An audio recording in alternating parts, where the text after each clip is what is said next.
Welcome, everybody, to the Cleaning Business Mentor Podcast. In this episode, I have a very special guest, James Harper, the co-founder of Profitable Cleaners and Power Placing from Denver, Colorado. Welcome, James. Carolyn, I'm so glad to be speaking with you. Thanks for having me on your show. No, thank you. Thank you for taking the time out of your super busy day to come chat with me. And I'm really looking forward to it. So it's interesting because this is the second time that James and myself that we've met or spoken, right, one-on-one. And the first time happened to have been on James and his partner's podcast. I'll be sure to link that episode down in the bottom as well as all of their contact info. And then the second time being you on my podcast. So Here we are. you're right. I mean, it's strange because I feel like I know you, on a personal level, but it's mostly through social media, watching the episodes that you guys are putting out and listening to. So I love it. I love the power of networking over the internet. Yeah, totally. No, I feel the same. We were just talking about it. I missed you at ISSA. You were the only person that I didn't get the chance to meet, and your channel's been growing and the value you give. I love it. We're going to have to get you out to one of our events because I just think you are a superstar, but I think you'd be even more of a superstar with our kind of group of people and cleaning owners. So yeah, I look forward to our conversation today. Oh yeah, no, for sure. And I would love to talk about everything that you guys are doing because I definitely do want to make it out to the next event. I was already scoping out the website and looking at the early bird tickets. So yeah, I've heard so many good things recently also about your event. So let's get into it. Let's talk about a little bit about who is James.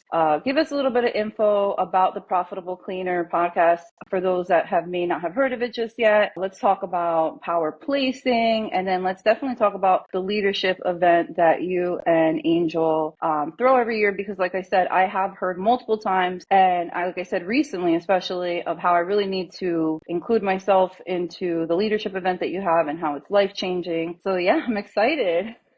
Oh, awesome. Well, I guess I learned a new trick for everyone listening, how to introduce yourself, because we always go to what we do, right? Oh, I'm CEO of such and such company. And I went through this whole mastermind on really what makes us special is not the title of what we do. And that doesn't make who we are. And they did this identity map session. And what came about it is, so now how I introduce myself, and I always feel like I have to give this context, is I'm a connector, I'm a provider, and I'm an initiator. And I think when you look at a lot of business owners, yeah, we might hold a title of co-founder or CEO or whatever, but really there's a lot of substance to what that title means and actually who you are. So at my core, I'm a connector, I'm a provider, and I'm an initiator, and just so happen to have a fun podcast and a cool event and through all of that, through business, I get to meet people like yourself and get to talk shop, and we just so happen to be in the cleaning industry.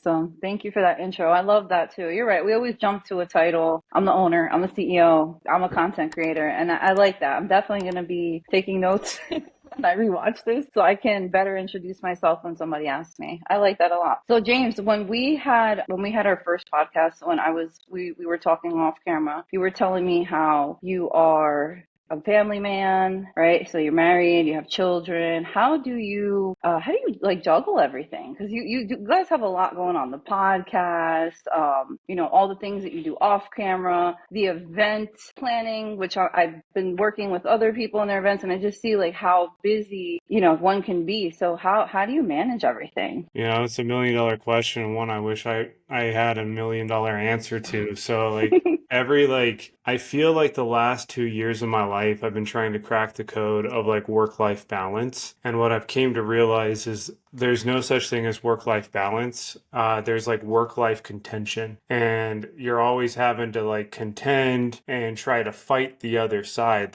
what's of utmost importance. So a few things, because I am big on family, I am big on trying to keep a balance, but I also love business. So it's always you love your family, you love business, you obviously want a certain type of lifestyle. How do you balance and work all of that in? It's really contentious at the end of the day. So what I've learned how to do is, one, you have to obviously have your priorities straight. So for me, it's God, family, business ultimately.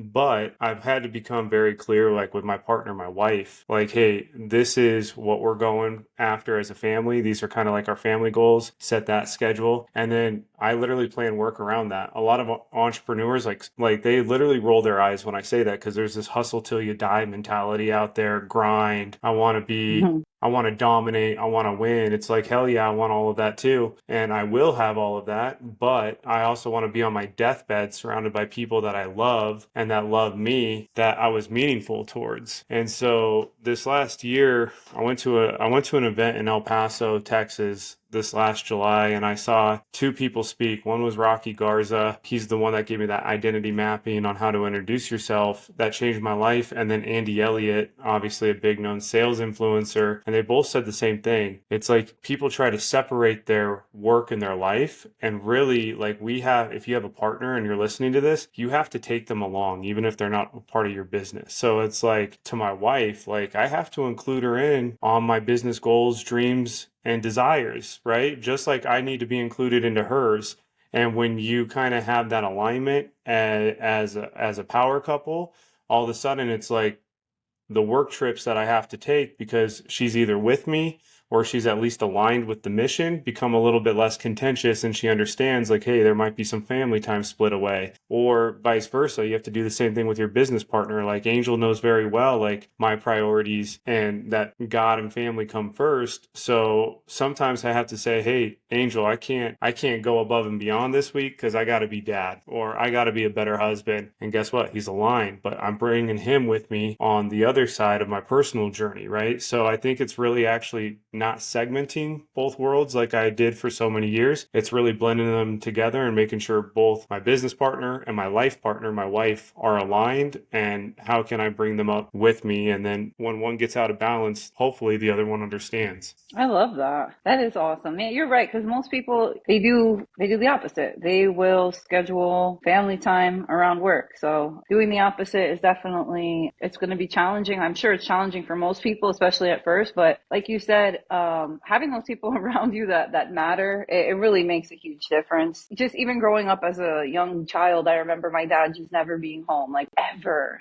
ever. And but we also knew he was working. But at the same time, you miss a lot of stuff. You miss out on the really key moments in your children's lives, and time passes way too fast. So I really love that you do, God, family, and work. So Totally. And then one thing, like I heard this quote recently, like as parents, like we want to be involved in everything, but that's, especially if you're an entrepreneur, that's impossible. But I can't remember who said it, so I can't give credit where credit's due. But they said, like, I remember my father not being at everything, but at all the important things. And that really resonated with me. And so, like, for me, it's like, no, like, if you're a parent, commit to the important shit for your kids, right? And understanding that you can't be there for everything. I think we try to work in extremes. We try to be there for everything. Therefore, it innates or it inhabilitates our growth in business, or we're so inundated with business that we miss the important things. So, like, don't live a life of extremes. gotta find that middle ground for sure. So tell us how you got into the cleaning industry space, because we were talking during your podcast, and you guys are heavily involved in the cleaning industry, but don't own cleaning companies. And for those that are just maybe starting out in the cleaning business, just like myself when I started mine, you'd only think cleaning business, right? You don't know of all the different avenues, all of the different services, and just how big the cleaning industry really is to even begin with. So how did you get into the cleaning industry space? How did that happen? Yeah, it's a good question. And we kind of do have a unique story. So, all we work in is the cleaning industry, and we've never owned a cleaning company. And I would probably say God and is how we got into it. But I'm a serial entrepreneur, owned two companies before this, and sold both of those companies. But my most recent company was a marketing company for crime scene cleanup companies. So that was kind of like my first introduction, was working in the biohazard realm. But again, I wasn't doing the cleaning. I was just getting the leads for them in a very specific market. So when we sold that company, all these crime scene cleanup guys hit me up and said, hey,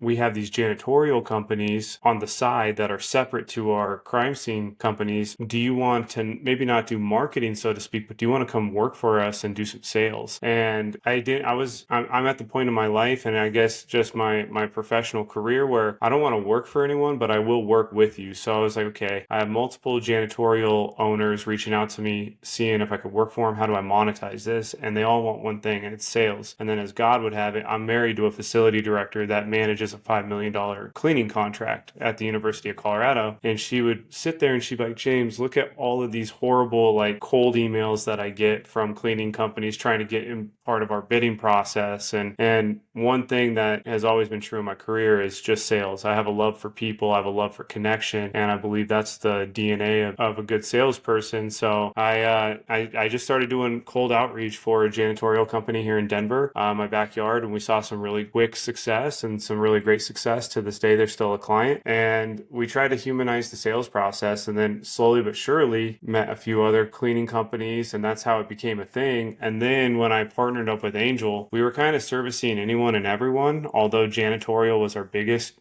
line of business at the time. And one thing was becoming true. The best results we were getting were with cleaning companies. And then number two, the people we enjoyed working with the most were the people of the cleaning industry. So that's really where, like, we started to develop a love. And I say love seriously for the people of the cleaning industry. And we just started putting content out there with things that we knew which are important to us, which is leadership, sales, personal development. And because, again, the people that listen to your show, I believe the cleaning owners are such avid learners that they started following us for kind of different type of content, not just sales content. It became leadership. It became personal development. It became this kind of authentic brand. And we just kept putting it out there, and then met people like yourself and fell in love with the industry. And 3 years ago, we were like, listen, we're going all in. Killed any other client that we weren't working with that wasn't in the industry, started the podcast, created our first event, didn't know what the hell we were doing, but we knew that we wanted CEOs in this industry in the same room. And like, let's talk about marriage, right? A lot of family ran businesses are in this industry. Let's talk about work-life contention. Let's talk about how, like, we have to be the best version of ourselves to have the best version of our company. Let's talk about getting in shape, because we have to have high energy because we struggle with exhaustion while running a cleaning company. And man, I'm telling you, it's just like the people in this industry are amazing. And once we got to meet them in person at our first event, it was just like there was no turning back. It was like, this is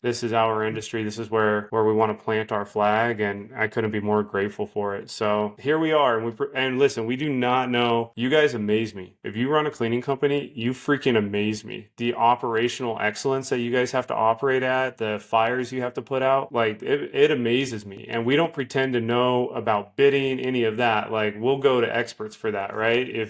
We'll go to shows like yours, Carolyn, to like learn about stuff we don't know. So we stay in our lane, but the people are just amazing. So that's how we got into it. And you guys are killing it. Let me just tell you, because you found a need, right? Everybody needs leads. Without customers, there is no cleaning business. Yep. So you guys found, a problem, a hole, and you built on that, which is amazing. And you're right. People in this industry, we're just so different. And not just, well, primarily, yes, the cleaning business owners, but yeah, we're just tenacious. And I love that you guys took a different approach. Like, you are all sales, right? That's the core of your business. And, Yep. and that's something that we all need and to make our cleaning businesses move forward. But just the motivational aspect of it, the self-improvement, you guys do so many amazing things, on your channel. Talk about it. I've seen some of the speakers that you guys have had on your, at your past events and upcoming. And there is a need for that. Like, we do need that. We need to hear that. And as a cleaning business owner myself, I kind of just, would go and find a podcast or a motivational book, and then you're done with that. And then it's like, what's next? But what you guys have created is a community of cleaning business owners that are coming together to better themselves. Even as far as, like you said, the husband and wife, the family owned business, like, you guys are really diving deep into family matters,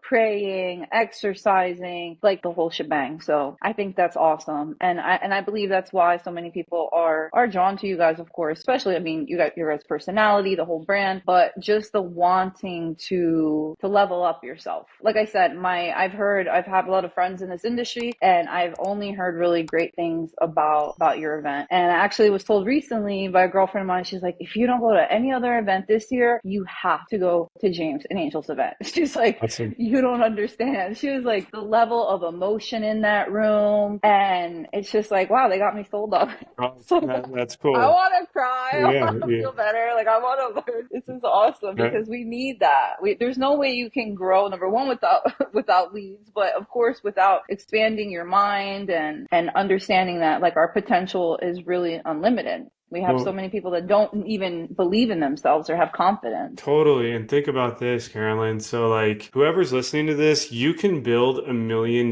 business being miserable. Like, listen, a lot of people do it. There's a lot of miserable millionaires out there, right? But would you rather have $1 million and be happy or be miserable? Of course, the answer is being happy.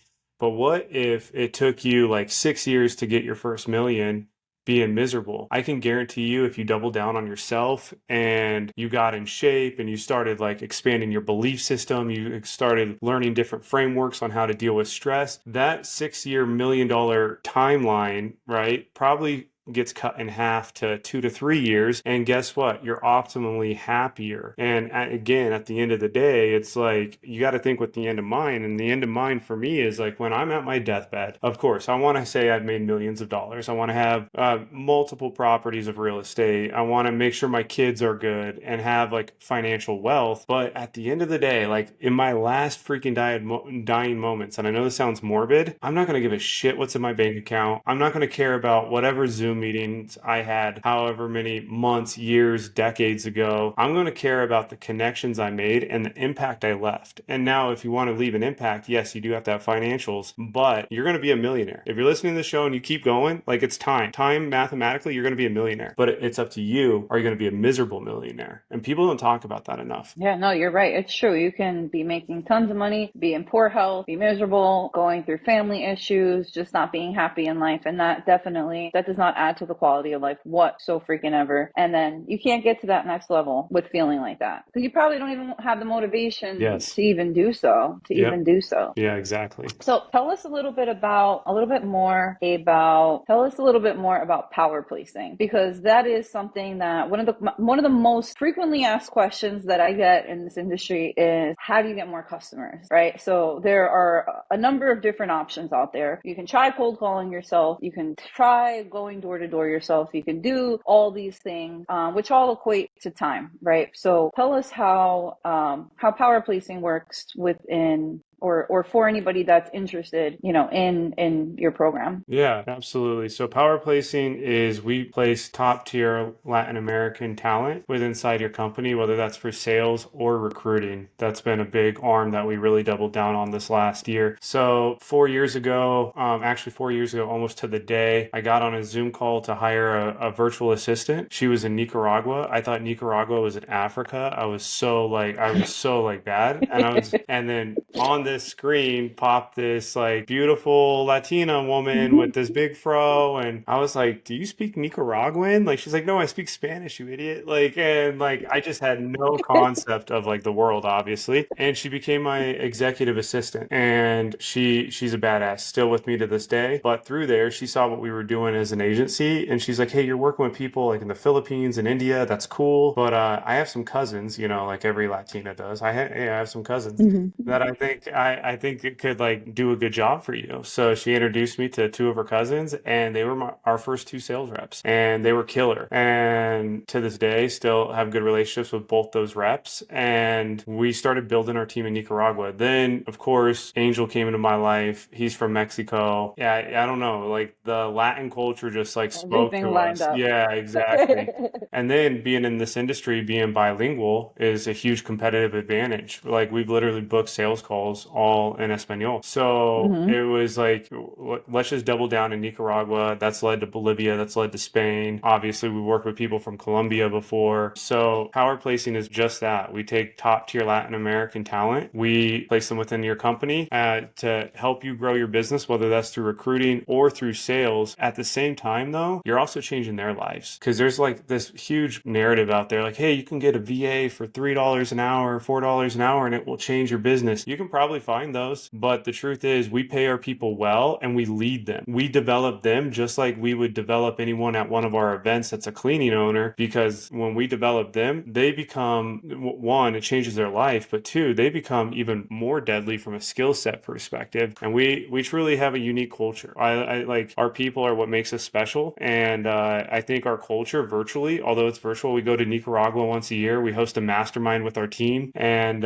we do the same thing with our team that we do with cleaning owners, just in Nicaragua. And I think it's what makes us unique because we have a big emphasis on people. And then how can we translate that to a skill set that benefits a cleaning owner? That's awesome. So for anybody that's listening, just like James said, yes, you always going to hear that you can hire a VA for $3 an hour. And yes, you can find them, right? You can go onto them websites. You can absolutely hire anybody for that much. But does that mean they know what they're doing? No. Does that mean that they are trained Yeah, in even exactly. the task that you're hiring them for? Is this the first time they're, and it's not about just throwing a script at somebody and saying, here's a list of numbers to call, make these appointments. You Yeah. guys are taking this so many steps further where you're paying them a respectable wage, right? So that they can change their lives. Like you said, living in these countries, they have it so much harder. But then you're also changing their thinking perspective and just leveling them up, like as human beings, just making them more,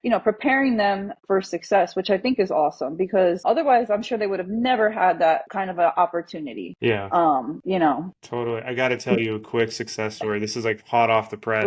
No, please. no one even knows this yet. You're like literally the world does not know this, but Ooh, it's exclusive. yeah, exclusive here. What's so cool is we have one of our employees. She's our customer success manager. Her name's Myron. She's been with us for a year, and about a year ago, she's like, "Hey, my time with you is limited because like I have dreams of living in the United States someday, and I know how companies work. They don't want to pay a U.S. salary." And we were like, "Listen, Myron, if you kick ass for us and like you start leading like we know you can lead, we'll get you to the United States some way somehow." Well, here she is, March 1st. She's moving to she got her residency here, her two teenage kids, her husband. She's actually moving into one of my rental properties. We're giving her a full-blown US salary, and Oh, wow. she doesn't know this yet, but we're like gifting her like a vehicle. And That is so so, I yeah, have like goosebumps. yeah, so like that's what we should all be trying to do, whether they're in Latin America or whether they're working here next to you in an office. Like you should be a stepping stone for your employee or for your team to level up. And when you do that, they'll level up and not leave you, which is the cool part. People think, oh, they'll level up and leave me. Yeah, that might happen. Maybe someone becomes a badass and starts their own business. Partner with them, champion that. But maybe they level up and they start leading others within your organization. And that should be the goal. For sure. I love that. See, I do that on a much smaller scale with my employees. I'm just helping them get their licenses and giving Hey, them that's jobs. huge. That's No, huge. it is huge. No, it is huge. But you guys are really, really changing lives, like completely 180. I love that you guys were able to bring her to the US, given that was her dream. And you're absolutely right. When you take care of your employees and you understand what their goals are, because it's not like it can't always just be about a dollar amount. People want money, yes, but like there's reasons behind why they need the money. Could be basic cost of living, or there could be goals, right? Yeah. Moving to America, owning a car, getting a license, whatever the case may be, having your own place to live. So understanding what goals your employees have long term and short term are really important, especially when you not only listen to them, but can actually help them get there. And I've seen that with my employee retention as well, just getting a little bit involved. And at first, it's kind of scary at first because when you're not used to doing that, because you have that fine line between I have to be their boss. I Yeah, can't be their friend, but I still want to know how their grandson is doing. I still totally. want to know. Yeah. So it's really nice when you can find that middle ground, and when you have those people on your team that are genuine and they do want to grow with you and they don't want to leave you. You know, some of my best employees are the ones that I have helped achieve their goals, and they're very loyal. Like you said, they're not going to want to leave, even when times are rough. I mean, we've had some really bad months over the last couple of years, and even through those times they were like, no, it's okay. We're going to stick it out. Like, we know you're going to figure it out. Like, don't worry about it. So, I mean, that's amazing. Congratulations Thank you. to both you and your partner for being able to touch so many lives and really change. Appreciate that. Yeah, I mean, listen, that's what leadership's about, and hopefully we can do that on a much grander scale. But yeah, I had to tell you that story. That is amazing. So, what about the event that we have been speaking about that you guys throw? You're doing it once a year. It's usually, I want to say, when October? Is Yes, it toward the end of the September. year? You're right. You're right. Oh, it's September. Okay. Yep. So we're looking at September for this year. So yeah, tell us about this event. I'm always getting asked, and I'm always sharing information, the different, not just like cleaning networking event, but like something like yours where it's more leadership focused and just getting into that mindset that's going to take you to the next level. Yeah, so happy to discuss it and happy to have a conversation with anyone that's like has questions about it because it is a little bit different. Listen, there's a lot of badass events in the industry and a lot of different people throw them. Ours, where it's a little bit more unique, it's a 2.5 day event. So like it's called Cleaning Profits. It's this year in September 24th through the 26th here in Denver, Colorado. Our goal is pretty simple. It's to create an intimate community of growth. And that sounds very general, but growth needs to come in all three phases. It needs to come spiritually, emotionally, and then obviously from a business perspective, right? And that's what we do. So the networking's great, but really the first full day is really industry specific. Like I said, we're not industry experts when it comes to operations and bidding and how to conduct a walkthrough. But fortunately for us and due to our network, we know those experts now. So really the first full day is industry learning to where you have that, but then the activities and the engagement mixed in is all about like leveling up and true transformation. And then, I mean, we do some crazy shit. We work out with our attendees at 5:30 in the morning with like an Army Ranger, and we talk about mindset. And then we hear from outside industry coaches and keynote speakers about leadership, mindset, belief systems, transformation. And then that third day, we mostly do we have a pretty cool setup to where it's a pretty engaged group activity. This last year, we had Yugal Adato. We talked about team building, and man, the energy in this room was just like unmatched. Like we have the recording on YouTube, and it like I almost hate watching that recording because it doesn't even do justice with the type of energy that's in that room, and then the connection. Like our goal is over those 3 days is like your peer sitting next to you. You might not know them. You might live in a different state. But at the end of the day, can we develop such a connection to where like on a random Thursday, you feel like your business is burning down, but you can pick up the phone and call Carolyn and say, hey, I just had an employee quit and I just lost 2 accounts. What do I do? Have you been here before? And it's like, yep, I got you, girl, because you know their story, you know who they are from a principal perspective, and you've been through it. And I don't know. Our event is weird, man. People open up, we cry. Like, I mean, we get real vulnerable. I don't even know how it all happens, to be honest with you. And again, it comes down to the people. You guys are such avid learners and so open and transparent. And it's just a good time too, man. It's a fun time. So if anyone's like really looking for transformation and on like all three levels, would welcome anyone with open arms. For sure, you guys. I'm going to make sure to link the link to the event in the description of this video. So be sure to check it out. I haven't been to the event just yet, but I definitely plan on going to this one coming up in September. And again, I've heard nothing but good things from a number of friends of mine that have been to these events. So super exciting. So what are your goals for for 2024, the next coming years? Not just for profitable. Well, I'd like to know, I guess, on every level. Like, what is your goal for the podcast? What is your goal for power policing? And then, of course, what are your personal goals for the year, for the next couple of years even? Yeah, it's a great question. Something I think about often. So So, like, from our podcast perspective, our goal is still just to bring the most authentic content to the industry from a guest perspective, from a conversation perspective. We flipped the Profitable Cleaner to going virtual to in person now, and the conversations and shows that have came out from that, just the value I think is leveled up. So that's definitely our perspective. Our goal for Profitable Cleaner is just be us, right? And to be consistent with who you are and the content you're producing. And then, personally, for me, it's to continue to become the best version of myself from a health perspective, as a husband, as a leader, as a communicator, as a friend. I'm really doubling down on discipline this year. I believe discipline has saved my life. And I know I'm actually the most free and the most happy when I'm the most disciplined. And I did a decent job at it last year. And like keeping if on my wall here, I have my daily disciplines, but I'm religiously living by those daily disciplines, because I know at the end of the day, if I'm a disciplined man, and I mean that with all love and sincerity, but I feel unstoppable. So it's on my worst of days, can I still be a good version of me? And if that's the case, then listen, podcast, event, business will be good. My family will be straight, and we'll end up having a successful year. I love that. And I have no doubt in my mind that you're going to crush all of those goals. I'm really excited to not only see your personal growth, but also the growth of Power Placing and the podcast.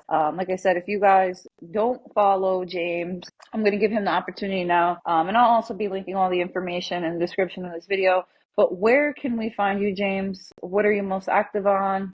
Yeah, totally. So you guys can probably just find me the most active on LinkedIn and Instagram. And if you guys are really trying to find me, just look up The Profitable Cleaner on Instagram, on YouTube, and then on LinkedIn. I'm tagged all across the board on there on various clips. We have an awesome producer. She does her thing. She's in Spain, also Nicaraguan though. So yeah, so if you guys just look up The Profitable Cleaner, I'm one of two faces on there, and all my information's there. Or if you guys go to powerplacing.com, if you guys want to actually talk hardcore business, happy to do that. But listen, if you guys had any value from this episode, just reach out to me on LinkedIn, and I have nothing to sell, honestly. The only thing that I want to see is people level up in this industry, and people thanks to you, Carolyn, are doing that, right? So I just want to see people win. For sure. Well, thank you so much for taking the time out of your day.